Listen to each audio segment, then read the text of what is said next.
in consequence of the COVID-19 pandemic, many families were really struggling to buy these really essential supplies. The need was becoming dire. As the pandemic was unfolding, at the end of March, we got some calls from our OB and neonatology colleagues who told us that they were starting to see moms who were infected with COVID-19 who were delivering babies. And one of the first questions was, where were we going to see these babies once they got discharged from the nursery? So our team came together and we developed one practice that was devoted to seeing infants born to COVID-positive moms at one of the Montefiore Medical Group sites.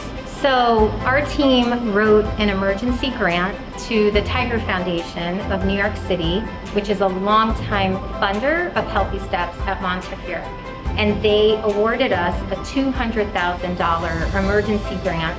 And part of that money was going to go to support these families with newborns and young children. And a fellow parent at my daughter's school asked me, is there anything we can do? There's a lot of us that want to help. We actually asked the pediatricians and the other healthcare providers on the team, what were the needs that you were hearing the families have?